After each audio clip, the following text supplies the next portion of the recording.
recordaron porque ya me iba a ocurrir que no había empezado a grabar, ¿no? Entonces, bueno, ok. O sea, una vez que queremos saber, entonces, encontrar un criterio sencillo para determinar si una persona, o fiable, pues más bien confiable, para saber si una persona es pública o es privada, porque a veces el ordenamiento jurídico no lo dice, pues entonces hay que acudir. ¿Qué ha dicho la doctrina? Repito, pues el libro de Lares Martínez lo tienen compendiado en un capitulito, una partecita del capítulo, donde están esas distintas posiciones. Vamos a compartir ahora sí para que vean que yo los tengo ahí mencionados, ¿no? Está en primer lugar el criterio del origen. Durante mucho tiempo se sostuvo que el origen de la persona determinaba si era pública o privada. Según que esa persona hubiera sido creada, su origen fue una decisión del Estado, entonces esa persona es pública, porque el Estado como que le comunica a la persona que crea, le comunica su carácter público. El Estado es una persona pública, entonces cuando él crea una persona, esa persona también es pública. En cambio, los particulares, cuando crean una persona, entonces una fundación, una compañía, una asociación, un sindicato, es decir, algo que ha sido creado por particulares, bueno, esa persona es una persona privada, porque los particulares son personas privadas, entonces le comunican su carácter privado a las personas que ellos crean.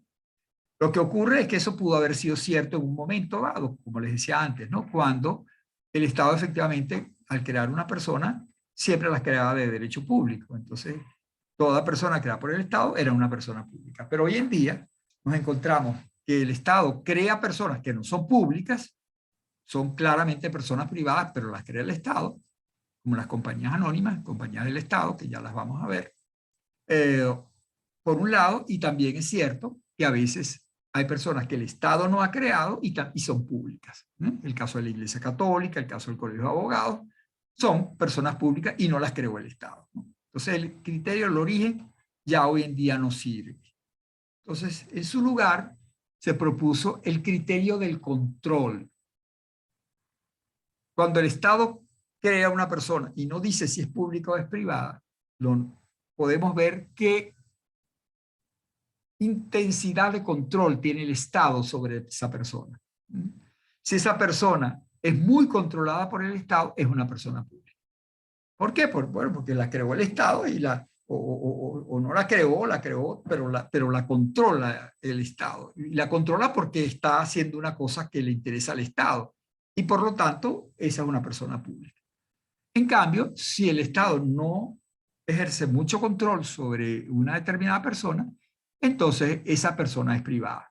Entonces, dependiendo de la intensidad del control que el Estado ejerza sobre la persona, será pública si es muy intenso o será privada si no es intenso. Bueno, ese criterio quizás es el menos confiable de todos. ¿Por qué? Porque el Estado ejerce mucho control sobre todas las personas, incluso sobre nosotros, ¿no? Sobre los particulares, ¿no? Nos tienen nuestra cédula de identidad y si queremos un pasaporte, el Estado es quien nos da el pasaporte y si queremos ingresar al país, pues también nos revisan en la aduana, etc. Es decir, hay un gran control que se ejerce sobre el Estado, controla. Y eso no, algunos es verdad que los controla quizá de una manera más intensa que a otros, pero, por ejemplo, se supone que las universidades, que son personas públicas, no son muy controladas o no deberían ser muy controladas por el Estado. ¿Por qué? Porque son autónomas y lo dice la Constitución, de tal manera que entonces el control que el Estado ejerce sobre las universidades públicas es mínimo, podríamos decir, o debería ser mínimo, ¿no?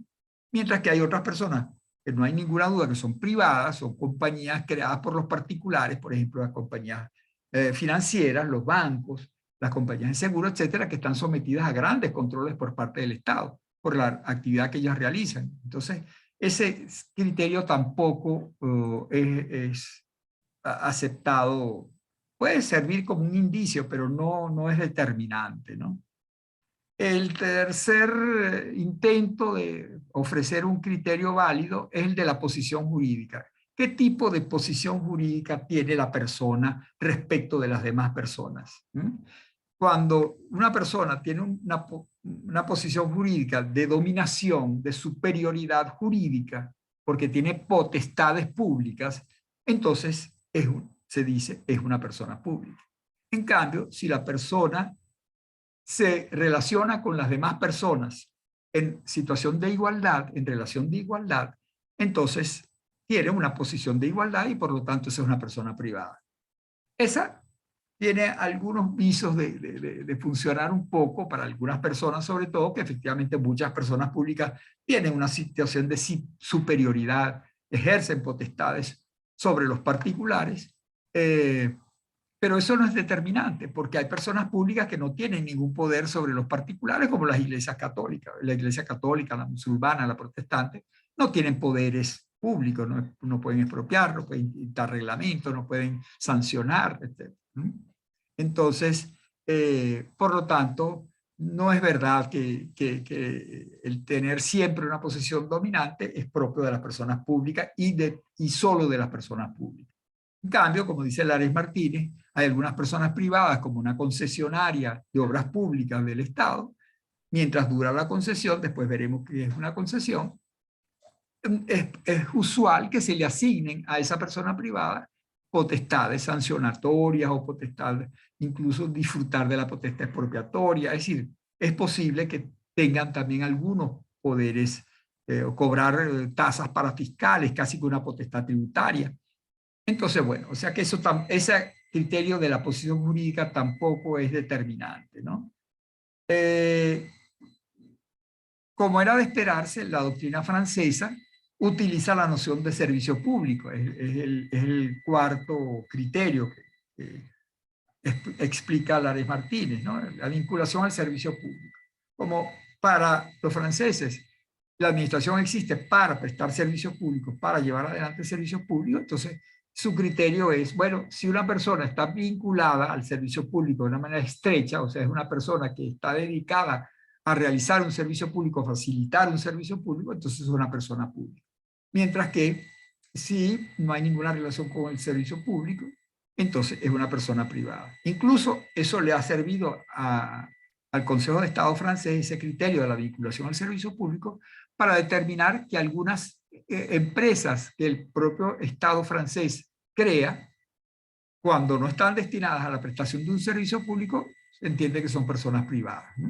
Entonces, en una época, el gobierno francés, el Estado francés, adquirió una serie de, sobre todo después de la Segunda Guerra Mundial, expropió o nacionalizó algunas empresas como la Renault, por ejemplo, la que fabrica carros, y otras pues, empresas que no son servicios públicos. La fabricación de vehículos no es un servicio público, una empresa comercial, pues, industrial y comercial. Bueno, sí, pero pertenece al Estado. Bueno, pero esa no es una persona pública, es una persona privada porque no está vinculada su actividad a la prestación de un servicio público. Más bien los italianos, que acuérdense ustedes que son los teleológicos y los que se fijan un poco en el fin, entonces utilizan el criterio del fin. El Estado tiene fines propios, fines estatales. Esos fines estatales los realiza normalmente el Estado, pero si hay una persona distinta al Estado que está hecha para cumplir fines estatales, entonces esa es una persona pública. En cambio, si los fines de la persona no son estatales, entonces es una persona privada. Bueno, de nuevo falla este criterio por defecto o por exceso.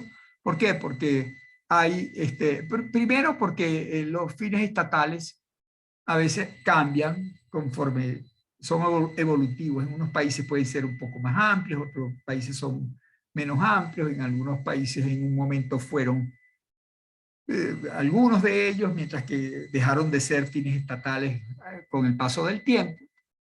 Entonces, es difícil determinar cuándo estamos en presencia de un fin estatal propiamente dicho, ¿no? Y a veces hay tanto personas privadas como personas públicas que se dedican al mismo tipo de fin. Ya varias veces yo les he hablado del caso de la Universidad Central de Venezuela. ¿Qué diferencia hay desde el punto de vista del fin perseguido entre lo que hace la UCB y lo que hace la Universidad Católica Andrés Bello, la Universidad Metropolitana? Es prácticamente lo mismo, es decir, el fin son los mismos, fines educativos, fines de investigación, de búsqueda de la verdad, etc. Sin embargo, entonces, ¿Es un fin estatal o no es un fin estatal? Y dice, ah, bueno, si es un fin estatal, las dos deberían ser personas públicas. Y no lo son. La Universidad Central de Venezuela es una persona pública, pero la Universidad Católica es una persona privada. Entonces, ese criterio también queda descartado como criterio único. Entonces, eh, déjenme decirle, aquí me faltó ponerle bueno, después quizás se los puedo decir, ¿no? Lares Martínez analiza estos criterios que les acabo de mencionar y a todos los descarta y termina diciendo, el criterio mío es este, una persona es pública o es privada, según cuál sea el régimen jurídico que se le aplica. Si la persona es pública, se le aplica el régimen de derecho público, está sometida al derecho público, al derecho administrativo. En cambio, si la persona está sometida a un régimen privado, al Código Civil, el Código de Comercio, las normas de derecho ordinario, privado, entonces es una persona privada. Y así termina su explicación. Ese capítulo de Lares Martínez termina allí. Y él piensa que lo hizo muy bien. Y dice, bueno, esto es así. Ustedes quieren saber si una persona es pública o es privada, busquen a ver cuál es el régimen jurídico que se le aplica. Si es un régimen jurídico público, se le aplica el derecho administrativo, será una persona pública. Si se le aplica el derecho privado, será una persona privada. Bueno, eso lo dice Lares Martínez, con el debido respeto. Gustavo Urdaneta dice, caramba, a ese razonamiento le falta algo, y es que el régimen jurídico aplicable no es una causa. Alguien no es persona pública porque se le aplica el régimen de derecho público. Es al revés. A una persona se le aplica el derecho público porque es pública, y a una persona se le aplica el régimen de derecho privado porque ella es una persona privada. O sea, la consecuencia es el régimen jurídico que se le aplique. Para eso es que nosotros queremos saber si una persona es pública o es privada. ¿Cuál régimen jurídico le vamos a aplicar? Si determinamos que es una persona pública, pues le aplicaremos entonces el régimen jurídico público. Y si determinamos que es privada, le aplicaremos el régimen jurídico privado. Entonces, esa propuesta del profesor Lares Martínez tiene ese inconveniente, que en realidad está cambiando la causa por la consecuencia, ¿no? Y siempre, para aplicar ese criterio que él dice, tendríamos que comenzar por determinar si la persona es pública o es privada. Respuesta que vamos a tener que encontrar en otra parte, que no es en esa consecuencia que él señala como que verdaderamente es la causa de que una persona sea pública o privada, ¿no?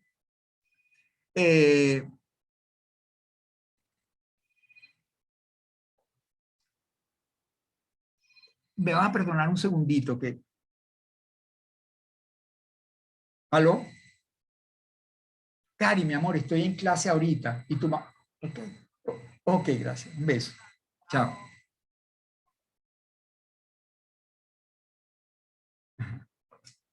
Ok, perdóneme, pero era que tenía que atender esa llamada porque no había quien más la atienda, ¿no? Bueno, bueno, entonces iba por aquí, ¿no? En vista de esta dificultad pues, planteada por cada uno de estos criterios, la persona pública no es una persona que necesariamente provenga del Estado, ni tampoco una persona que necesariamente sea muy controlada por el Estado, ni que necesariamente tenga potestades públicas propias del Estado, ni que persiga fines estatales, ni que esté vinculada al servicio público. Es decir, entonces, hay quien ha propuesto, yo no lo señalé allí, pero ténganlo presente, lo que se llama el criterio del cúmulo de indicios, el cúmulo indiciario. Esa propuesta, que la voy a añadir después para que sea propuesta del cúmulo indiciario, aquellos que dicen, bueno, cada vez que nosotros tengamos una persona jurídica que tenemos dudas si pertenece a la categoría de personas públicas o personas privadas, lo que tenemos que hacer es ver cuáles son los indicios que nos llevan a pensar que es pública y cuáles son los indicios que nos ayudan a pensar que es privada. Y como que vemos cuáles son la mayoría. Si la mayoría son indicios que conducirían a pensar que es pública, entonces es una persona pública. Pero si en cambio, si la mayoría de ellos conducen a la conclusión opuesta, que es una persona privada, entonces es una persona privada. Un poco como que gana la mayoría, pues el que tenga más características propias de las personas públicas, eso hace que sea una persona pública. En cambio, si gana la otra opción, entonces es una persona privada. Eso es muy poco científico, obviamente, pues, porque esos indicios no todos tienen la misma importancia. Y además, ¿quién ha dicho que la cosa se resuelve por mayoría? Pues eso no tiene mucho sentido, pero les repito, hay quien ha llegado a decir, hay artículos escritos por allí, de artículos de revistas, donde se habla pues del cúmulo indiciario, el cúmulo de indicios, ¿no? Entonces, estos son indicios y bueno, vamos a ver cuántos hay y dependiendo de cuántos sean, pues si hay más en un sentido, pues será así y si no, vamos a admitir a Héctor González y ya le vamos a dar la palabra a Meiderlin que está preguntando, ¿no? Entonces, ya, entonces una vez que hable Meiderlin, yo les voy a hablar de la última de las tesis, esta de la forma jurídica de creación, para decirle que es un poco quizá la que más cierta lógica, bueno, no sé si es lógica, pero quizá mayor validez, podríamos decir nosotros, que tiene hoy en día en Venezuela, ¿no? Pero vamos a oír a Meiderlin que nos quiere preguntar algo. Activa tu micrófono, Meiderlin, por favor. Ok. Profe, ¿esta propuesta del cúmulo indiciario parte del criterio del régimen jurídico aplicable o es otro No, criterio es aparte? otra, es otra, es otra. Es otra. Ah, ok, Una perfecto. cosa es el régimen Entonces jurídico serían aplicable. 8. El régimen jurídico aplicable es otro de los indicios, según Lares Martínez, pues, ¿no? ¿Mm? Perfecto. Okay.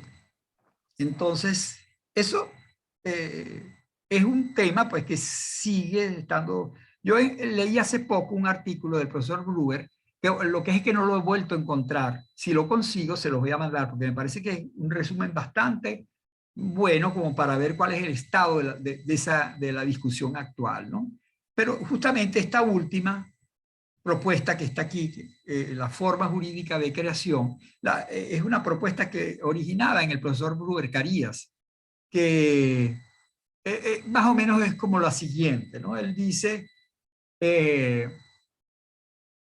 eh, las personas, el ordenamiento jurídico tiene unas formas jurídicas propias de las personas públicas y unas formas jurídicas propias del derecho privado. O sea, por ejemplo, la fundación es una forma jurídica propia del derecho privado. Fue creada, fue dibujada, digámoslo así, diseñada en el Código Civil. Una fundación, como ustedes lo vieron en Civil 1, es un patrimonio afectado a una finalidad que debe ser una finalidad altruista, o sea, cultural, no política, cultural, científica, artística, deportiva. Es una finalidad altruista, algo que es no para un individuo, sino para parte de la colectividad, algo que le interesa a la colectividad en general y que no tiene fines de lucro. Eso es lo propio de una fundación, ¿no? Entonces, y dice el Código Civil, código ese que está allí, dice cuáles son las formas para crear la fundación. Hay que inscribir la fundación y las otras personas de derecho privado. Varias personas se reúnen, los que quieren crear esa nueva persona, y entonces hace un papel, un acta constitutiva donde dicen nosotros queremos crear una compañía anónima o una compañía en comandita simple o una compañía de responsabilidad limitada, o queremos crear una asociación civil, o queremos crear una fundación. Entonces, bueno, dicen ya de una vez cuál es el tipo de persona jurídica que quieren crear. Si es así, entonces tienen que ajustarse a ese modelo, a ese molde, ¿no? Entonces, si es fundación, no puede tener fines de lucro. Y además no tiene socios, porque las fundaciones no tienen socios. En cambio, si es una compañía anónima, entonces tiene que decir cuál es el capital, en cuántas acciones está dividido ese capital, a quiénes pertenecen esas acciones, y bueno, y entonces una vez que se haga todo eso, hay que pagar la cantidad de dinero que implica esas acciones, o por lo menos un porcentaje, y bueno, entonces a partir de ahí nació una nueva persona jurídica y es una compañía anónima, o es una compañía de responsabilidad limitada, o es una compañía en comandita simple, bueno, o es una fundación, hay moldes, entonces, que quienes van a crear una persona escogen el molde de acuerdo a la finalidad, para qué se está creando esa persona, cuál es el objetivo, y entonces una vez que lo definan bien, entonces ven, seguramente el abogado que los asesora le dice, mira, no, pero tú tienes que crear una fundación o tú tienes que crear esto, ¿no? Entonces, una vez que se escoja ese molde, entonces la persona que nazca tendrá la naturaleza propia de ese molde. Y entonces, cuando se escoge un molde de derecho privado, la persona que resulta es de derecho privado. En cambio, si se escoge un molde de derecho público, porque los hay también, una forma jurídica de derecho público, entonces ya veremos cómo también en el derecho cada vez, antes no tanto, pero hoy cada vez están más claramente señaladas cuáles son las formas de derecho público, las categorías de personas de derecho público, ¿no? Entonces, en la ley de universidades están las universidades nacionales. Esa es una forma de derecho público, ¿no? En cambio, en la ley orgánica de la administración pública están los institutos autónomos o los institutos públicos. Y ahí hay también como una especie de molde, ¿no? Para qué sirven y cómo se crean. Y bueno, entonces, en definitiva, lo que dice el profesor Gruber es la naturaleza jurídica de la persona, pública o privada, dependerá del molde que haya sido escogido por sus creadores, por sus fundadores, para crear esa persona. Entonces, normalmente los particulares podemos escoger solo moldes de derecho privado. Entonces, bueno, las personas que los particulares creemos serán personas de derecho privado, porque esos son los moldes que podemos escoger. En cambio, el Estado puede escoger moldes de derecho público o moldes de derecho privado.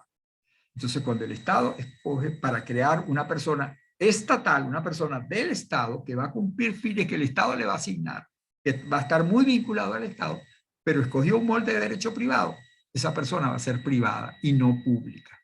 Porque lo que determina la naturaleza pública o privada de la persona es el molde escogido para la forma jurídica, eso que dice ahí, la forma jurídica de creación, dependiendo de la forma jurídica de creación. Ya después vamos a ir viendo con mayor precisión cuáles podrían ser, porque no es que sea tampoco tan claro el profesor Gruber cuando da esta explicación que yo les estoy dando, ¿no? Pero la idea central es esta. La persona será pública o privada según sea la forma jurídica que se escogió para su creación. No podría el Estado, por ejemplo, escoger el molde de un instituto autónomo y luego decir, y es de derecho privado, ¿no? Porque los institutos autónomos son de derecho público. Bueno, entonces, hasta allí vamos a dejar esta diatriba sobre el carácter público o privado de los entes. De aquí, después vamos a recapitular cuando terminemos aquí, en este momento, después que hablemos de las personas territoriales, que son una de las categorías de personas públicas, y hablemos de las personas estatales, entonces vamos a hacer como una especie de recapitulación para tratar de ir sabiendo cuáles son esas distintas categorías de personas que existen en el ámbito del derecho administrativo, ¿no? Pero por ahora lo que tenemos que saber es eso. Primero, la persona estatal, perdón, las personas públicas surgieron como un concepto asociado indisolublemente con el Estado. El Estado era la persona pública. O luego, con la evolución del tiempo, el Estado o las personas que integran el Estado. Los departamentos, las provincias, los estados, los municipios, esos son personas de derecho público. Luego, las personas que el Estado o estas entidades que lo componen iban creando. Entonces, eran siempre personas estatales, pues digámoslo así, ¿no? O el Estado mismo, o personas que el mismo Estado cree, o que integran el Estado. Y poco a poco se fue desbordando el plato, porque empezaron a surgir personas estatales no creadas por los particulares, o personas personas estatales creadas por particulares y no por el Estado, o personas públicas creadas por particulares y personas creadas por el Estado que no eran públicas sino privadas, o que no son públicas. Entonces, bueno, hoy en día, por eso la situación es muchísimo más compleja, y entonces por eso es que hay necesidad muchas veces de acudir a estos criterios para determinar si una persona es pública o es privada, porque el ordenamiento jurídico no lo dice con claridad. Entonces es necesario que los intérpretes, los tribunales, los doctrinarios, los analistas jurídicos traten de identificar quién es, si una persona es pública o es privada. Vamos a ver, entonces, y ya será lo último que veamos, el concepto de personas públicas territoriales.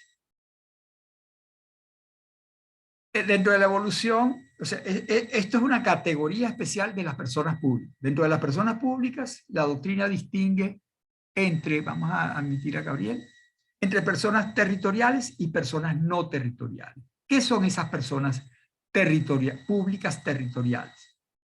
Un poco en la evolución de la que les hablé antes, ya ustedes lo tienen más o menos visualizado, ¿no? El Estado era la persona pública, en un determinado momento la única persona pública, y esa persona, el Estado, tenía una característica especial, un elemento configurativo de su esencia, que era el territorio. Ya saben, el Estado es población en un determinado territorio y un poder organizado que permite a las autoridades de esa organización mandar, pues, de alguna forma, gobernar sobre las personas que viven allí, ¿no? Pero el territorio entonces era un elemento esencial de la configuración del Estado. Cuando las personas públicas comenzaron a multiplicarse, porque se admitía que las entidades locales, las entidades territoriales que conforman el Estado también eran personas públicas, entonces la doctrina alemana empezó a decir, ah, caramba, pero es que estas personas son territoriales, o sea, tienen el mismo elemento que tiene el Estado. Así como la República de Venezuela tiene el territorio nacional, el Estado Miranda tiene el territorio del Estado Miranda y el municipio de Chacao tiene el territorio del municipio de Chacao. Hay un elemento esencial de la configuración de estas personas que es el territorio. Y de allí empezaron a llamarlas personas territoriales. Por eso, porque estaban compuestas por el territorio. El territorio era una parte, no se concebía la persona sin el territorio. Quítenle a la República de Venezuela su territorio y se acabó. Entonces, le pasaría lo que le pasó al pueblo de Israel, que cuando se quedó sin territorio, quedó una nación, pero no un Estado. Ya no había el Estado de Israel, porque le faltaba el territorio, el soporte territorial, que era lo que podía configurar.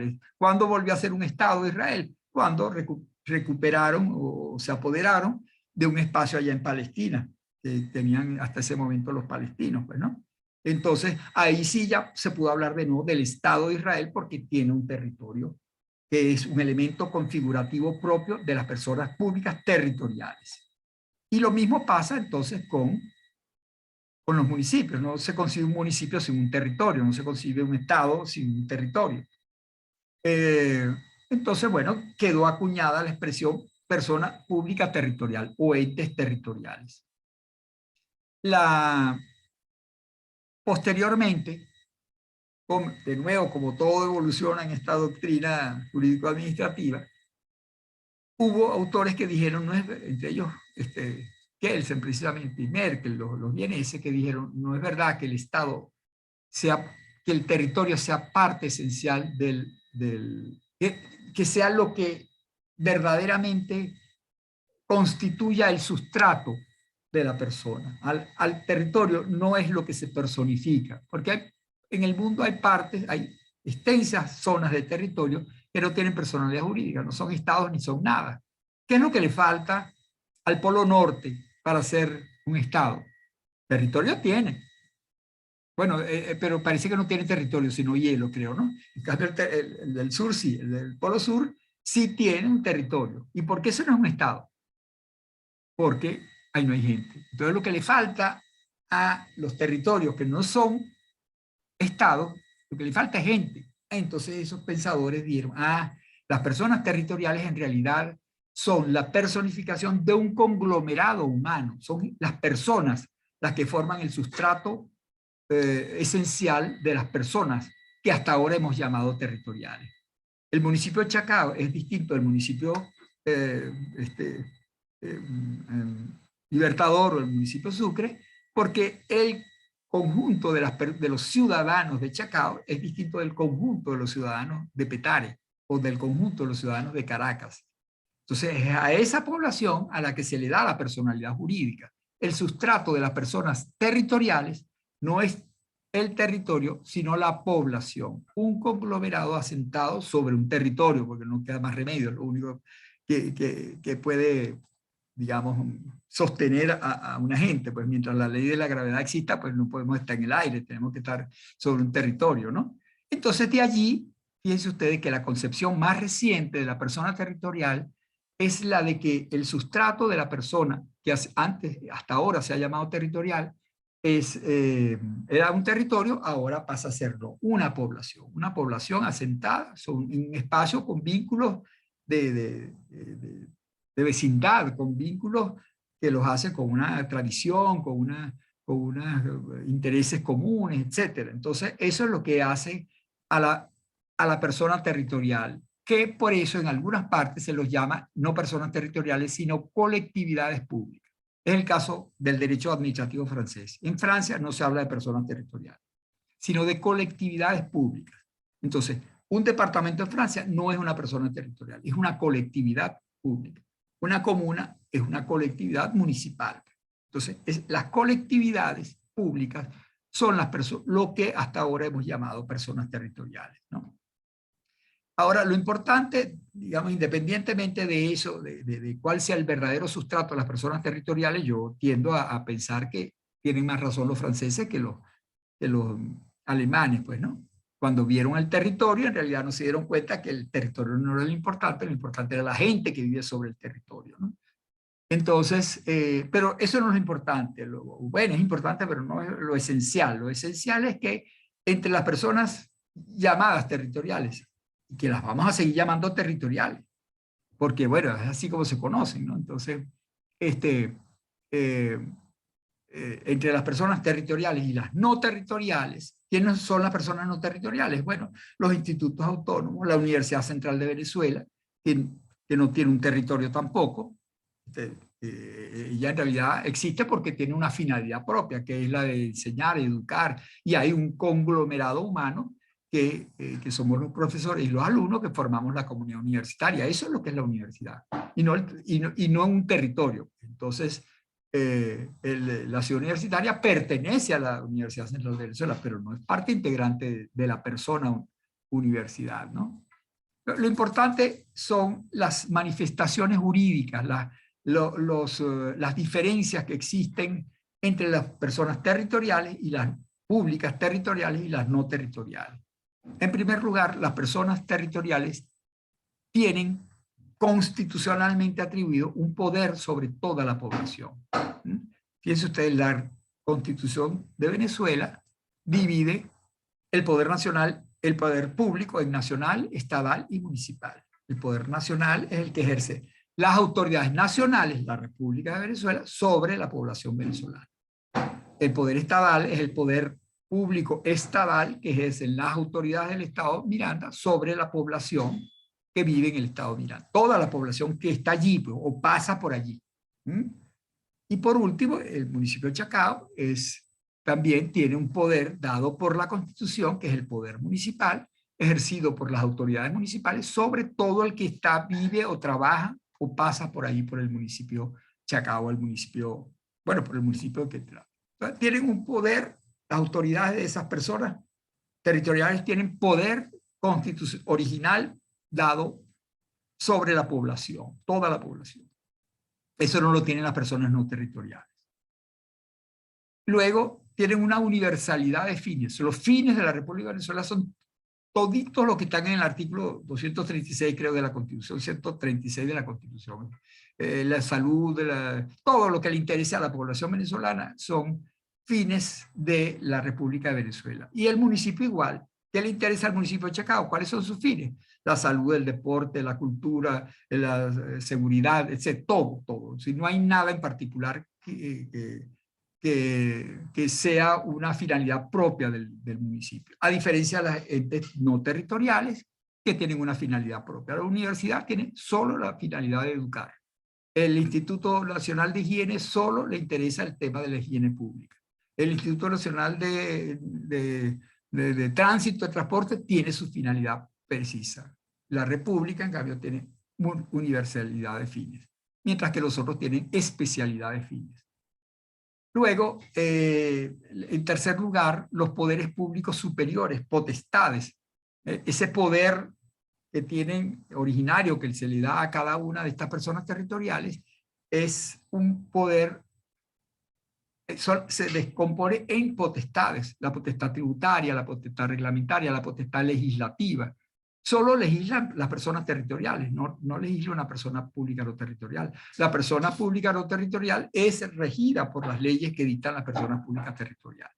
Entonces esos poderes públicos, esas potestades públicas son propias de las personas territoriales, públicas territoriales. Y por último, la iniciativa política, los poderes de determinación. Si las personas públicas territoriales son las que tienen el poder de decidir cuál es la orientación, cuáles son las tareas a las que se va a dedicar esa propia persona y sus autoridades, mientras que las personas no territoriales reciben la decisión y la ejecutan, digámoslo así, ¿no? Es la República la que creó el Instituto Postal y Telegráfico y luego el Instituto Postal y Telegráfico ejecuta esa decisión política. Pero el Instituto Postal Telegráfico no puede a su vez cambiar de tarea o crear un nuevo ente. Eso sí lo puede hacer la República. Puede hacer desaparecer al Postel y crear otro ente, por ejemplo, porque el poder de iniciativa, esa iniciativa política, la tienen las personas públicas territoriales. Bueno, amigos, estoy viendo que ya estamos a un minuto de que esto se nos acabe. Vean, para ver cuáles son las personas públicas territoriales en Venezuela, vean un poco lo que yo les indico allí, los artículos 16 y 6 de la Constitución, que son los que más o menos nos orientan para determinar cuáles son las personas públicas territoriales que existen en Venezuela, ¿no? En principio, la República, los estados, los municipios, pero además de eso está el Distrito Capital, que también está creado por la propia Constitución, y están las dependencias federales. Vean el artículo 16 de la Constitución para que lo determinen allí, ¿no? Las dependencias federales no son personas públicas territoriales. ¿Por qué no son personas?